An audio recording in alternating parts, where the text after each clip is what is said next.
नमस्कार, शानदार न्यूज ब्रेकिंगमध्ये आपले सर्वांचे मनपूर्वक स्वागत। मी निवेदक हुसेन शेख आपल्या सोबत। पाहूया आजच्या दिवसभरातील ठळक घडामोडी। केंद्र व राज्यात सत्तेमध्ये बसलेले सत्ताधारी देशाचे वाटोळे करीत आहेत।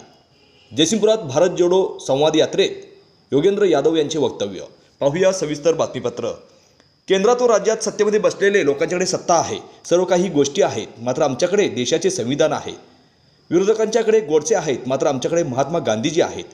त्यांच्या माध्यमातून देश तोडण्यासाठी चालवलेले प्रयत्न हाणून पाडण्याचे गरजेचे आहे। सत्तेच्या माध्यमातून देश तोडण्याचा प्रयत्न केला जात आहे, म्हणून आपण देश जोडण्याच्या पाठीशी उभे राहणं ही काळाची गरज आहे, असे वक्तव्य ज्येष्ठ विचारवंत स्वराज इंडियाचे संस्थापक अध्यक्ष ज्येष्ठ नेते योगेंद्र यादव यांनी जयसिंगपूर येथील भारत जोडो संवाद यात्रेत आयोजित सभेमध्ये बोलत होते। शानदार न्यूजसाठी जयसिंगपूरहून प्रतिनिधी हुसेन शेख। आमंत्रण भारत जोड़ो यात्रा में शामिल होने का, जिसकी तस्वीरें आप ये देख रहे हैं इस वक्त यहाँ टीवी स्क्रीन पे। 7 सितंबर से कन्याकुमारी, जो भारत का अंतिम छोर है, वहां दक्षिण के अंतिम छोर कन्याकुमारी से चल रही पैदल यात्रा जो कश्मीर तक जाएगी, वो यात्रा 2 महीने बाद 7 सितंबर को शुरू हुई और 7 नवंबर को महाराष्ट्र में प्रवेश कर रही है। मैं आपको उस यात्रा में न्योता देने आया हूं।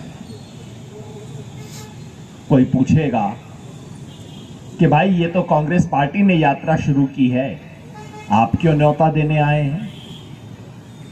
क्योंकि मैं तो कांग्रेस से नहीं हूं, मैं स्वराज इंडिया से हूं। और यहां मंच पे बैठे हुए अनेक साथी ऐसे हैं जो कांग्रेस नहीं दूसरे पक्षों से हैं। कई साथी हैं जो किसी भी पक्ष से नहीं हैं, जन आंदोलन से हैं, जन संगठनों से हैं, जो कहते हैं हमें किसी चुनाव में, किसी वोट में हिस्सा नहीं लेना, हमें उससे कोई मतलब नहीं है। वो लोग जिन्हें किसी पार्टी से कोई मतलब नहीं है, मुझ जैसे लोग, सच बात यह है, कांग्रेस का विरोध करते हुए हम तो बड़े हुए हैं, कांग्रेस और सत्ता से संघर्ष करते हुए हम लोग आगे बढ़े हैं। तो आज मैं आपके पास ये न्योता देने क्यों आया? किसी भी देश के इतिहास में, लोकतंत्र के इतिहास में कुछ सामान्य समय होते हैं। सामान्य समय में चुनाव होते हैं, प्रतिद्वंद्विता होती है, कौन जीतेगा कौन हारेगा ये खेल होता है, सरकार बनती है, सरकार क्या नीतियां बनाएगी इसके बारे में प्रतिस्पर्धा होती है। ये लोकतंत्र का सामान्य कायदा है। लेकिन कभी कभी हमारे अपने जीवन में और देश के जीवन में भी कुछ ऐसे क्षण होते हैं जो पूरा रास्ता बदल देते हैं। सामान्य चलते चलते कोई फर्क नहीं पड़ता, लेकिन एक क्षण आता है जिसमें तय होता है कि अब लेफ्ट जाना है कि राइट जाना है। वो 15 कदम से पूरा आपकी यात्रा बदल जाती है। हमारे जीवन में भी ऐसा क्षण आता है, देश के जीवन में भी ऐसा क्षण आता है।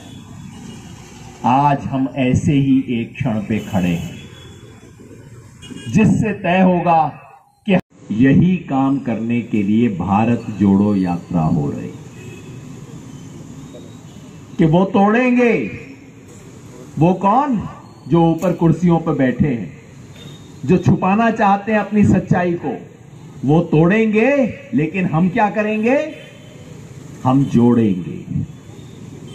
वो तोड़ेंगे, हम जोड़ेंगे। मिलके बोलेंगे आप मेरे साथ, वो तोड़ेंगे। अरे जोड़ने वालों की आवाज तोड़ने वालों से 2 गुना ज्यादा ताकतवर होनी चाहिए।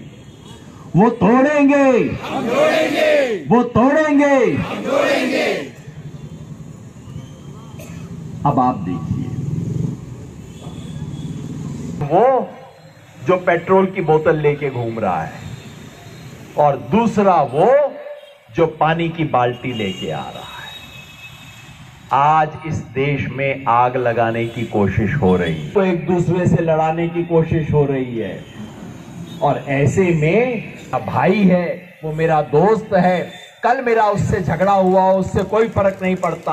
आज हम सब दोस्त हैं, आज हम भाई हैं, क्योंकि आज सामान्य राजनीति नहीं है, ये असाधारण घड़ी है और इस असाधारण फिर लड़ लेंगे। लेकिन आज तो पहले देश को बचाना है, इसके लिए हम आए हैं। और भारत जोड़ो यात्रा इस उद्देश्य को लेके चल रही है कि पूरे देश को जोड़ो।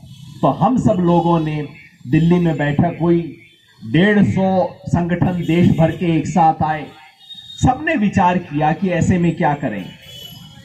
और देश के तमाम जन संगठनों ने, जिन्होंने कांग्रेस से झगड़ा किया था, संघर्ष किया था, उन सब ने भी मिलकर फैसला किया कि ये वक्त है, हमें भारत जोड़ो यात्रा के साथ जुड़ना है। साथ आए हैं, सबने मिलकर फैसला किया है। महाराष्ट्र के भी तमाम जनसंगठनों ने मिलकर फैसला किया है कि हम सब मिलकर इस यात्रा का समर्थन करेंगे, यात्रा के साथ जुड़ेंगे।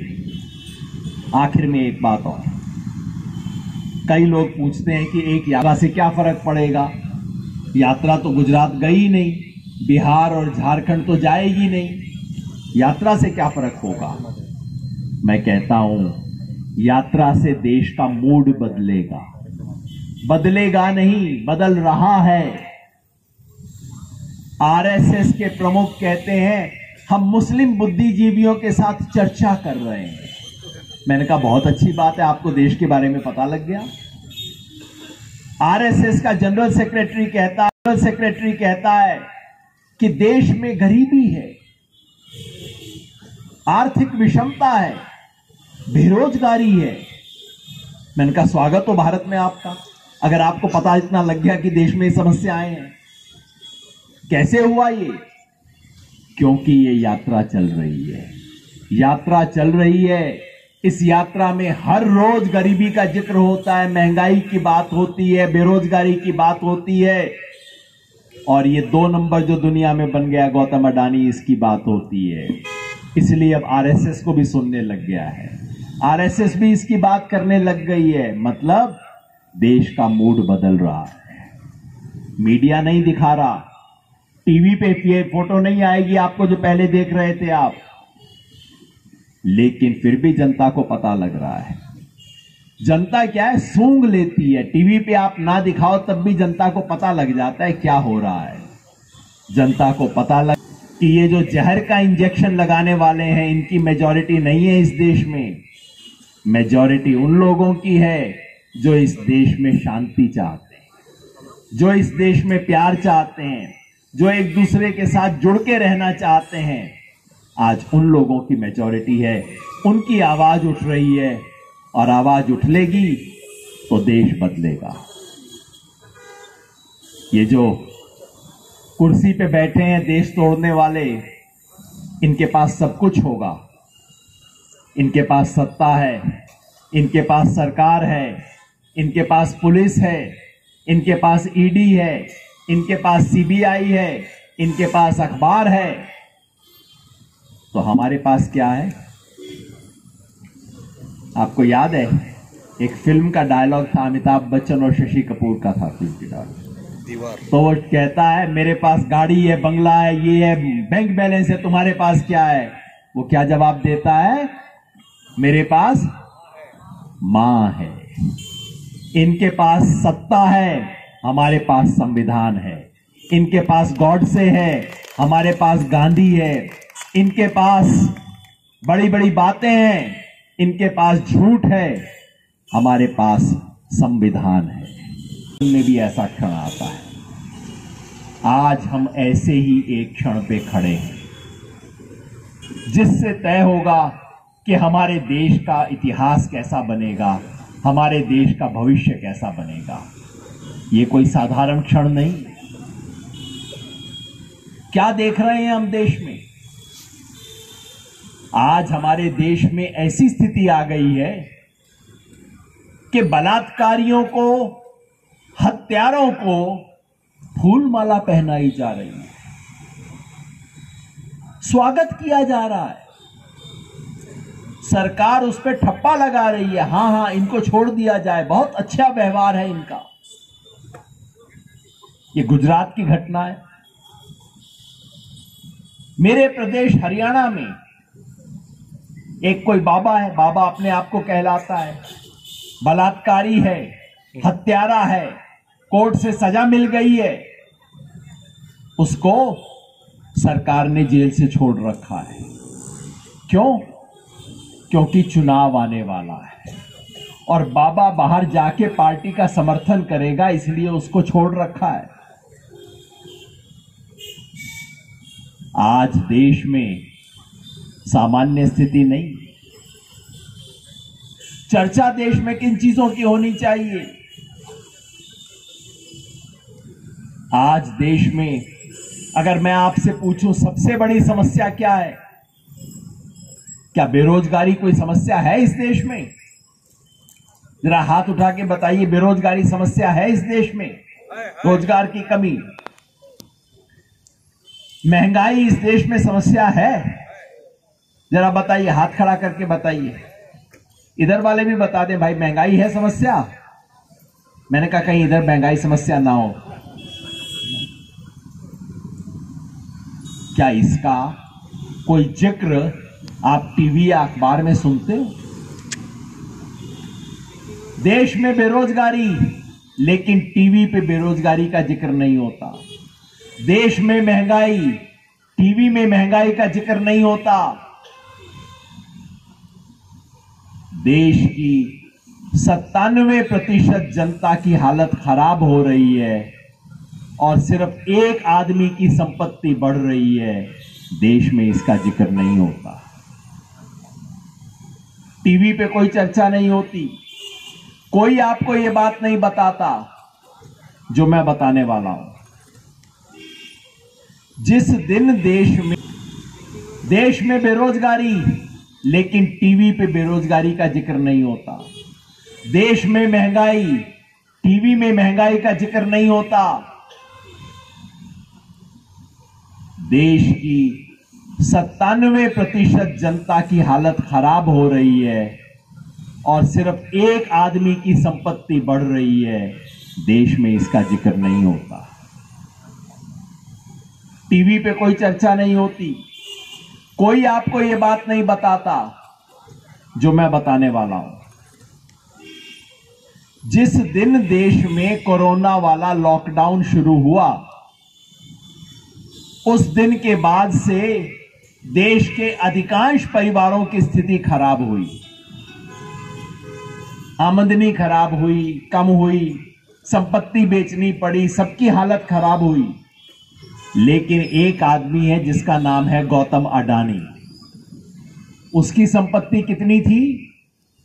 जिस दिन कोरोना शुरू हुआ, उस दिन गौतम अडानी की संपत्ति थी 66,000 करोड़ रुपया, 66,000 करोड़ रुपए। और उसके बाद सबकी संपत्ति घटी, लेकिन गौतम अडानी की संपत्ति कितनी हुई है? आज उसकी संपत्ति है 12 लाख करोड़ रुपया। हम सबकी जेब से पैसा निकल गया और उसकी जेब में पैसा आ गया। कहीं टीवी पे आपने ये सब खबर सुनी है? टीवी बताता है इस बात को? नहीं बताता। अखबार बताता है इस बात को? नहीं बताता। क्या बताते हैं टीवी और अखबार? हिंदू मुसलमान, हिंदू मुसलमान, कहीं शिवलिंग, कहीं मंदिर वहीं बनाएंगे, कहीं इसका उद्धार, कहीं उसकी लिंचिंग, कहीं बुलडोजर।